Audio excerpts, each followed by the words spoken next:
তো হেল্ল' নমস্কাৰ কমলচন্দ্ৰ কুলুম্বাৰ লগতে কাৰ্ডম কি খবৰ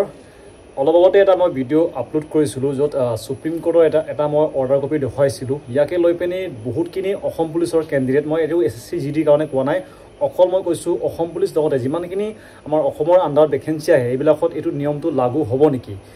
বিশেষকৈ বৰ্তমান যিমানখিনি অসম পুলিচৰ ABUB SI কমাণ্ডো লগতে যোনটো বৰ্ডমেন আৰু সিভিল ডিফেন্স যিমানখিনি ভেকেঞ্চি দিছে তেওঁলোকে মোক বেছি মেছেজ কৰিছে প্ৰায় এতিয়ালৈকে হয়তো 100টা ওপৰ মোলৈ মেছেজ আহিলে ইনষ্টাগ্ৰামতে বহুতে কনফিউজ হৈছে যেন আমি ST কেণ্ডিডেট হয় আমি OBC কেণ্ডিডেট আমাৰ চাকৰি কি নহ'ব নেকি এনেকৈ বহুতে সুধিছে যেন লগতে আহিবলগীয়া অসম পুলিচৰ ভেকেঞ্চিত এই নিয়মটো লাগু হ'ব নেকি ইয়াৰ বিষয়ে সুধিছিলে লগতে আপোনালোকে হয়তো নটিফিকেশ্যনটো ভালকৈ পঢ়ি চাইছে যিমানখিনি পঢ়িছে তেওঁলোকে ভালকৈ বুজি পাইছে এইটো হৈছে অফিচিয়েল নটিফিকেশ্যনখন যোনটো অসম পুলিচৰ ABUB আপোনালোকে এইটো ভালকৈ পঢ়ি চাব ইয়াতে এনেকুৱা নতুন আপডেট দিয়া আছে নেকি মানে এনেকৈ যেন বয়সৰ সময়সীমা বেছি হ'লে বয়সৰ সময়সীমা বেনিফিটটো ল'লে এনেকৈ আপোনালোকক UR কেটেগৰীলৈ যাব দিয়া নহ'ব বুলি ইয়াত লিখা আছে নেকি ইয়াতে একমাত্ৰ লিখা আছে যোনটো আপোনালোকৰ বয়সৰ মানে ডেট অফ বাৰ্থটো চাই পিনি যাৰ ডেট অফ বাৰ্থটো বেছি হ'ব তেওঁলোকক দিয়া মানে ভেকেঞ্চিটো দিয়া হ'ব বুলি ইয়াত লিখা আছে কিন্তু আপোনালোকে হয়তো আগতীয়াকৈ গম পায় কিন্তু যোনটো নতুনকৈ লিখা আছে যেন এনেকৈ হ'ব সুপ্ৰিম কোৰ্টে কৈছে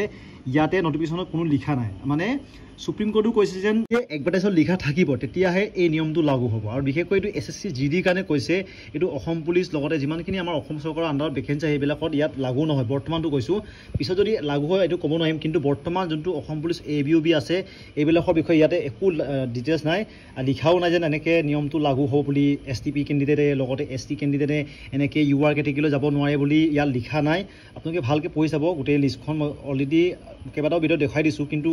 বৰ্তমান হয়তো নটিছখন পঢ়ি চালে আৰু আপোনালোকক কৈ দিছোঁ যেন গোটেই লিষ্টখন আপোনালোকে নিজে ভালকৈ পঢ়ি চাই ল'ব তাতে কি লিখা আছে তাতে এটা জাজমেণ্ট দিয়া হৈছে জাজমেণ্টটো প্ৰায় এইটো কেছটো হৈছিলে 2019 চনত সঞ্জীৱ ৰয় বুলি এজন কেণ্ডিডেটে UPৰ কেণ্ডিডেটে এইটো কেছটো দিছিলে আৰু কেছটো যোনটো তেওঁলোকৰ জাজমেণ্টটো দিছেগৈ 9 ছেপ্টেম্বৰ তাৰিখে মানে প্ৰায় এসপ্তাহ হৈছে এইটো কেছটো কিন্তু এইকেইদিন এইটো পূৰা চলিছে মই অলৰেডি ভিডিঅ' এটা দিছিলোঁ তাতে আপোনালোকক ভালকৈ বুজাই দিছিলোঁ যেন এইটো অসম পুলিচত লাগু নহয় বুলি ইমানখিনি ভয় নকৰিব কিন্তু এইটো SSC GDত লাগু হ'ব এইটো ভালকৈ গম পাইছে অলৰেডি তাতো ভালকৈ লিখাও আছে যেন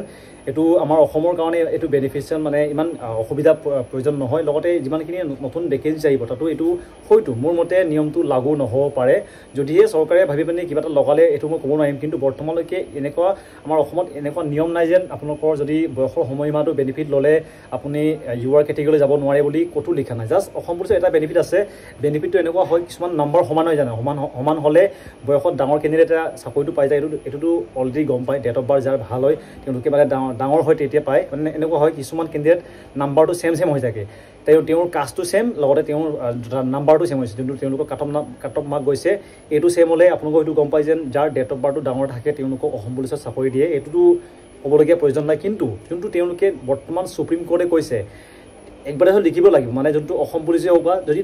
আমাৰ ষ্টেট যদি অসম চৰকাৰে নতুন নিয়মটো আনিব ইচ্ছা কৰে তেওঁলোকে একদম ধুনীয়াকৈ লিখিব লাগিব মানে স্পষ্টকৈ লিখা থাকিব লাগিব যোনটো এপ্লাই কৰা নটিছত কিন্তু আপোনালোকে হয়তো ইয়াতে অসম পুলিচত দেখিছে অসম পুলিচে এইটো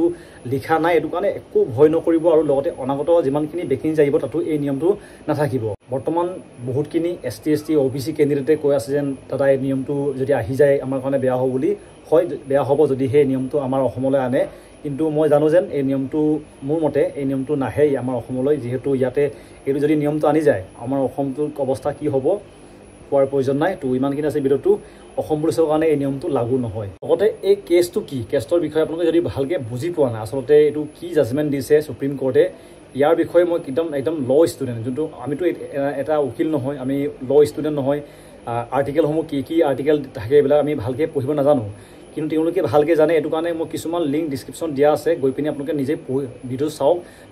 যোনটো LLB পাছ কৰা কেণ্ডিডেটসকলে কেনেকৈ আপোনালোকে বুজাই দিছে ভালকৈ এক্সপ্লেইন কৰি দিছে আপোনালোকে গৈ পিনি চেক আউট কৰিব পাৰিব